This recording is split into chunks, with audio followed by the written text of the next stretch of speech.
ناظرین، مسلمانوں کو ایک بار پھر خوشی کے موقع پر رلا دیا گیا، ایک بار پھر مسلمانوں کے دلوں میں چھرا گھونپ دیا گیا۔ عید کے دن ہماری مقدس ترین کتاب قرآن مجید کو نظر آتش کیا گیا، اور وہ بھی ایک ایسے ملک کے شہری نے کہ یقین ہی نہ آئے۔ اگر دنیا اسے دہشت گردی نہیں کہتی تو اس روئے زمین پر کوئی دہشت گرد ہو ہی نہیں سکتا۔ ناظرین، اس ویڈیو میں ہم آپ کو بتائیں گے کہ نعوذ باللہ قرآن مجید کو آگ لگانے کا واقعہ کہاں پیش آیا اور کس ملک نے باقاعدہ قرآن کی بے حرمتی کی اجازت دی۔ اس کے علاوہ آپ کو یہ بھی بتائیں گے کہ لبرل اور سیکولر ممالک کیوں قرآن کی بے حرمتی کروانے کے پیچھے لگے ہیں۔ کیا وجہ ہے کہ ترقی یافتہ ممالک مسلمانوں اور قرآن کے خوف میں مبتلا ہے۔ اس ویڈیو میں ہم آپ کو ساری تفصیلات بتائیں گے، لیکن یہ سب جاننے سے قبل آپ لوگوں سے حسب روایت گزارش ہے کہ ہمارے چینل کو سبسکرائب کر لیں اور فیس بک پیج کو فالو کر لیں۔ ناظرین، دنیا قرآن کی بے حرمتی کو قانون کی شکل دینا چاہتی ہے، یعنی یہ گھناؤنی سازش رچائی جا رہی ہے کہ قرآن کو دیگر کتابوں کے برابر قرار دیا جائے اور اس کتاب کی اتنی عزت و تکریم ختم کر دی جائے تاکہ مسلمان اپنی مقدس ترین کتاب سے متنفر ہو جائیں۔ اس گھناؤنی سازش کے پیچھے یہ گھٹیا سوچ کار فرما ہے کہ آج کل پوری دنیا کے مسلمانوں کے مابین تفرقہ ڈالنے کی کوشش کی جا رہی ہے، لیکن اللہ تعالیٰ کی شان دیکھیں کہ دنیا بھر کے مسلمان ایک ہو رہے ہیں۔ سعودی عرب، ترکی، ایران اور عراق سمیت پاکستان اور افغانستان کو آپس میں لڑانے کی کوششیں ہوئی ہیں، لیکن کچھ نہ بن سکا اور یہ سارے ممالک مزید مضبوط ہو گئے۔ ان کے تعلقات بھی پہلے سے بہتر ہو گئے۔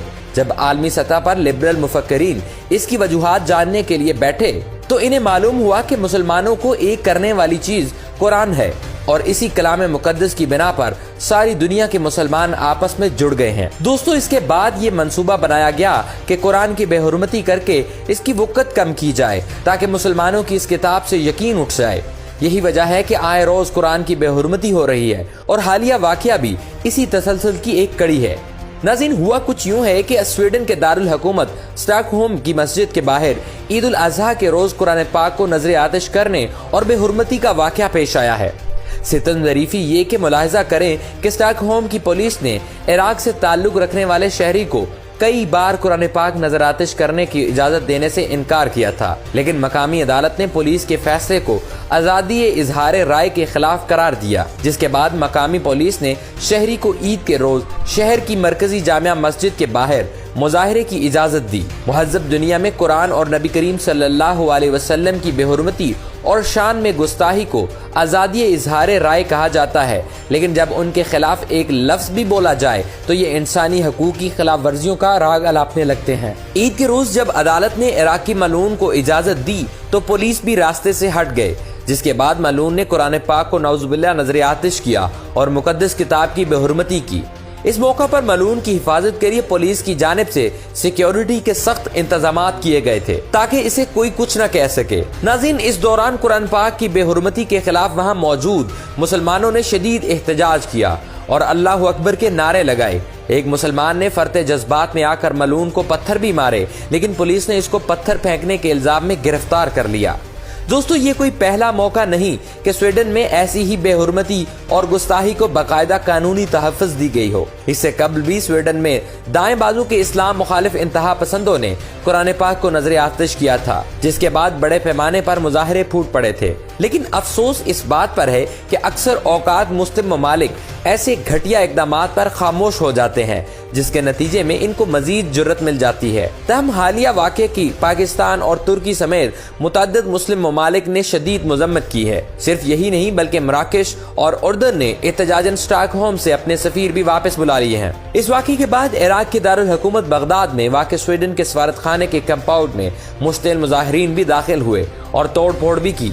سوشل میڈیا پر شیئر کی جانے والی ویڈیوز میں درجنوں مظاہرین کو بغداد میں موجود سویڈن کے سفارت خانے کے کمپاؤنڈ میں گھومتے دیکھا جا سکتا ہے۔ مسلم دنیا کا ایک ہونے کا ثبوت تو یہ بھی ہے کہ انتہائی کم وقت میں سارے مسلم دنیا اکٹھی ہو گئی اور احتجاج کا سلسلہ شروع ہو گیا۔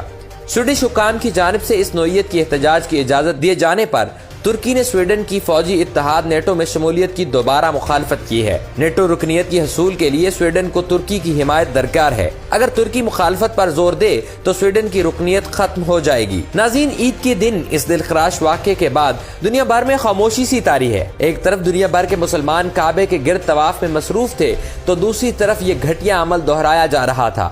اس واقعے کے تقریباً 200 عینی شاہدین کے مطابق مسجد کے باہر موجود 2 مظاہرین میں سے ایک نے قرآن کے نسخے کو پھاڑا اور مقدس اوراق کی بے حرمتی کرنے کے بعد انہیں نذر آتش کیا، جبکہ اس دوران دوسرا شخص میگا فون پر مظاہرہ کرنے والے کی بات کا ترجمہ دہراتا رہا۔ وہاں موجود بعض افراد نے اوراق جلائے جانے پر احتجاج کرنے کے لیے گاڈ از گریٹ یعنی خدا عظیم ہے کے نعرے بھی لگائے۔ ناظرین، اس واقعے میں ملوث شخص سلوان مومیکا نے امریکی نیوز چینل CNN کو بتایا کہ وہ 5 سال قبل عراق سے سویڈن آئے اور ان کے پاس سویڈن کی شہریت ہے۔ انہوں نے بتایا کہ وہ ایک ایتھیسٹ ہیں، یعنی کسی مذہب کو نہیں مانتے اور دہری ہیں۔ سلوان مومیکا نے مزید بتایا کہ وہ یہ مظاہرہ عدالت میں 3 ماہ کی قانونی لڑائی کے بعد کر رہے ہیں۔ ان کا مطالبہ ہے کہ قرآن پر پابندی لگائی جانی چاہیے، نعوذ باللہ۔ جس مسجد کے سامنے یہ واقعہ پیش آیا، اس کے ڈائریکٹر اور امام محمود خلفی نے کہا ہے کہ عید الاضحیٰ کے تہوار کی تعطیل کے موقع پر احتجاج کی اجازت دینے کے فیصلے سے مسجد کے نمائندوں کو مایوسی ہوئی ہے۔ مسجد انتظامیہ نے پولیس سے درخواست کی کہ وہ کم از کم مظاہرے کو کسی دوسری جگہ کی طرف منتقل کر دے جو قانون کے مطابق ممکن ہے، تاہم انہوں نے ایسا نہ کرنے کا انتخاب کیا اور مسجد کے سامنے ہی یہ عمل ہوا۔ محمد خلفی کے مطابق ہر سال 10,000 کے قریب لوگ اسٹاک ہوم کی مسجد میں عید کی تقریبات کے لیے آتے ہیں۔ اسی بنا پر اس مسجد کا انتخاب کیا گیا کیونکہ یہاں مسلمانوں کی تعداد زیادہ تھی۔ ناظرین، مظاہرے سے متعلق پولیس کے اجازت نامے میں کہا گیا ہے کہ قرآن نذر آتش کرنے سے ممکنہ سیکیورٹی خطرات اور نتائج اس نوعیت کے نہیں ہیں کہ موجودہ قانون کے مطابق وہ مظاہرے کی درخواست مسترد کرنے کے فیصلے کی بنیاد بن سکیں۔ قرآن مجید کو جلانے کا مطلب ہے دہشت گردانہ حملے کا خطرہ بڑھنا اور اس سے خارجہ پالیسی بھی متاثر ہو سکتی ہے، لیکن دوستو پھر بھی اسے اجازت دی گئی اور مسلمانوں کے دلوں کو ٹھیس پہنچایا گیا۔ اب پاکستان، سعودی عرب، ترکی، ایران، عراق اور مصر سمیت کئی مسلم ممالک نے اس واقعے کی شدید الفاظ میں مذمت کی ہے۔ پاکستانی دفتر خارجہ نے کہا ہے کہ آزادی اظہار اور احتجاج کے بہانے تشدد پر اکسانے کے عمل کو کسی طور پر جائز قرار نہیں دیا جا سکتا۔ عالمی قوانین کے مطابق مذہبی منافرت کو ہوا دینے کے لیے پرتشدد اقدامات کی روک تھام حکومت کی ذمہ داری ہوتی ہے۔ مراکش کے دفتر خارجہ نے واقعے کو جارحانہ اور غیر ذمہ دارانہ قرار دیا ہے اور کہا گیا ہے کہ یہ کارروائی ایک ایسے وقت میں کی گئی جب مسلمان اپنا مقدس تہوار منا رہے تھے۔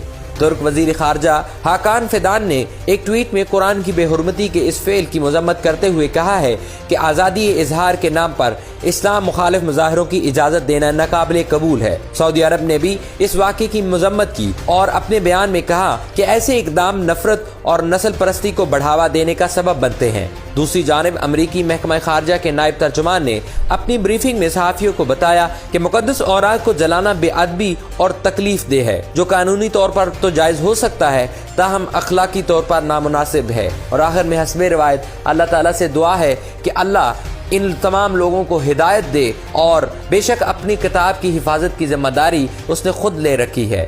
آمین ثم آمین۔